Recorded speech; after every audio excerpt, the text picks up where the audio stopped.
आगे बढ़ेंगे। इस वक्त दूसरी बड़ी खबर का रुख कर लेते हैं, जो कि उत्तर प्रदेश से आ रही। उत्तर प्रदेश के दारुल हुकूमत लखनऊ से बड़ी खबर है। आपको बता दें कि बुर्के को लेकर ये बड़ी खबर है। बुर्का पहनी हुई खवातीन को मेट्रो में सफर करने से रोका गया। इम्तिहानी सेंटर के बाद अब मेट्रो स्टेशन पर बुर्का पोश खवातीन पर निशाना लगाया गया है। खवातीन को मेट्रो में दाखिल नहीं होने दिया गया और साथ ही साथ गार्ड ने भी बदकलामी की। आलमबाग के स्टेशन पर गार्ड ने खवातीन को सफर नहीं करने दिया।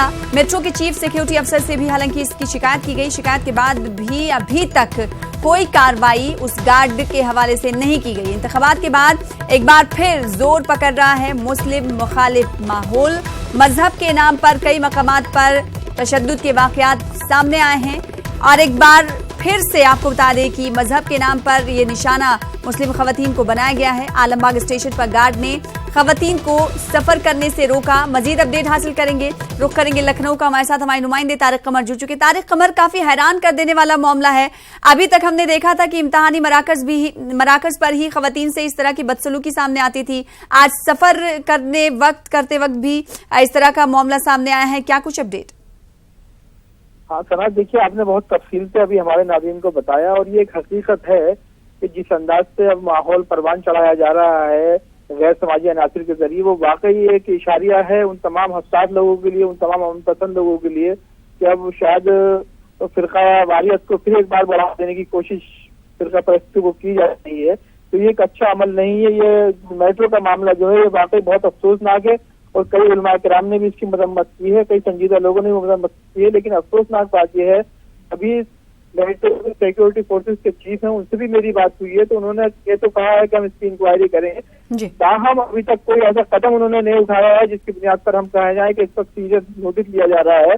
देखिए, जब मुस्लिम खवातीन इस बात के लिए तैयार थी कि वो जो बाकायदा केबिन बने होते हैं उसमें जाकर उनकी तलाशी ली जाए, उन्हें चेक कर लिया जाए, मेटल डिटेक्टर से उनके तो चेक करने के बाद उन्हें दाखिल होने दिया जाए, लेकिन वहां पर एक माहौल बना दिया गया है कि उनकी कोई बात सुनने को ही तैयार नहीं है। टिकट उनके पास है, चेकिंग के लिए वो लोग तैयार हैं।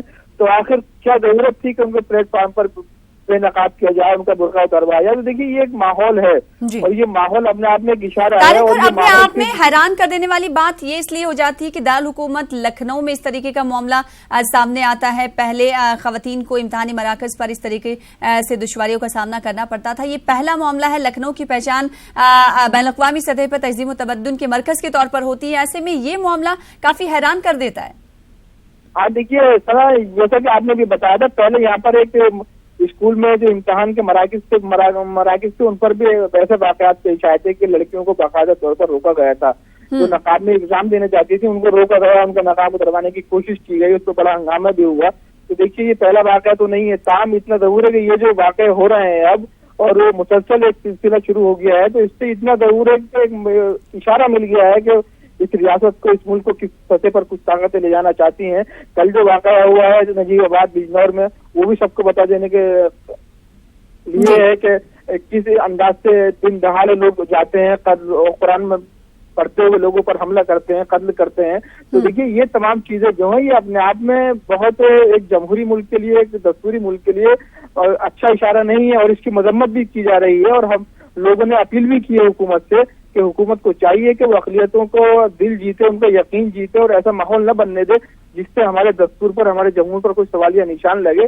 तो देखिए, ये अमन पसंद लोगों के लिए बड़ा इशारा है। अमन पसंद लोग, चाहे वो हिंदू हो, जाहिर सी बात है, काफी अच्छी बात आपने कही तारिक कमर। अगर वजीर आजम नरेंद्र मोदी के पार्लियामेंट के सेंट्रल हॉल में तकरीर को देखा जाए तो उन्होंने कहा कि हम सबका विश्वास, सबका यकीन हासिल करना चाहते हैं और हम हासिल करेंगे। मुसलमानों का भी जिक्र किया। ऐसे में बार बार हम देख रहे हैं कि इस तरह के वाकयात जो सामने आ रहे हैं, फिर कैसे गवर्नमेंट जो है, सरकार जो है, अक़लियतों का यकीन और विश्वास हासिल कर पाएगी अगर इन तमाम वाकयात पर कदगन नहीं लगाया गया तो? हाँ देखिए, बात यही है कि अभी तक जो देखा गया है उसमें कौल फिल में तजाद है।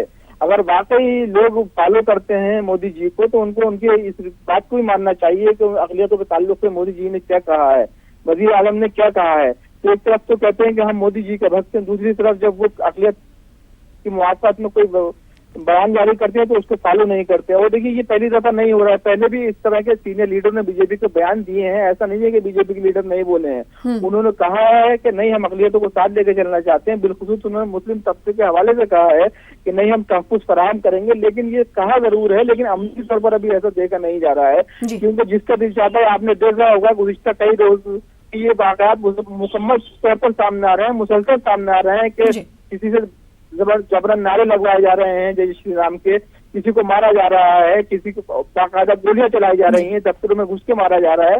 तो ये सिलसिले को रोकने की जरूरत इसलिए है कि अभी हुकूमत नई तश्कील हुई है, हुकूमत को चाहिए कि वो आवाम का यकीन हासिल करे, आवाम को ये एहसास कराए कि नहीं अब आप लोग महफूज हैं, आपने हमें अगर वोट दिया है तो उसकी हमारी जिम्मेदारी बनती है कि हम आपको तहफ़्फ़ुज़ फराहम करें, आपको तमाम तर सहूलियात फराहम करें जो दस्तूरी और जमहूरी मुल्क के जमहूरी आवाम के तकाजे होते हैं। तो देखिए अपने आप में तारिक कमर, एक आखिरी सवाल आपसे करना चाहेंगे। खवातीन को मेट्रो में दाखिल नहीं होने दिया गया, गार्ड ने बदकलामी भी की, क्या वहां पर खवातीन गार्ड का नज्म नहीं रखा गया जो तलाशी ले सके? और शिकायत करने के बाद क्या कोई कार्रवाई अब तक हुई? नहीं, वहाँ पर खवातीन गार्ड थी और खवातीन गार्ड से ही उन लोगों ने कहा कि हमको आप केबिन में ले जाइए और मतलब हमको वहाँ पर बाकायदा हमारा चेकअप कर लीजिए, लेकिन हमारा बुर्का यहाँ ना उतरवाइए। तो वो खवातीन गार्ड भी तैयार नहीं थी। फिर जो दूसरे गार्ड थे, मर्द गार्ड, वो भी वहाँ पर पहुंचे, उन्होंने भी कहा नहीं आपको यही बुर्का उतारना होगा, जो कुछ तहरीर में लिखा गया है उसके मुताबिक मैं बात कर रहा हूँ। उनके साथ एक लड़का था माज ने बयान भी दे दिया है, वो भी आप टीवी पर दिखाएंगे, आपके पास पहुंच रहा है वो बयान भी। माज भी यही कह रहा है कि साहब हम हर तरह की चेकिंग के लिए तैयार थे, टिकट हमारे पास मौजूद थे, बड़ी तहजीब के दायरे में हम उनसे रिक्वेस्ट कर रहे थे, लेकिन उन्होंने हमारी कोई बात सुनी ही नहीं।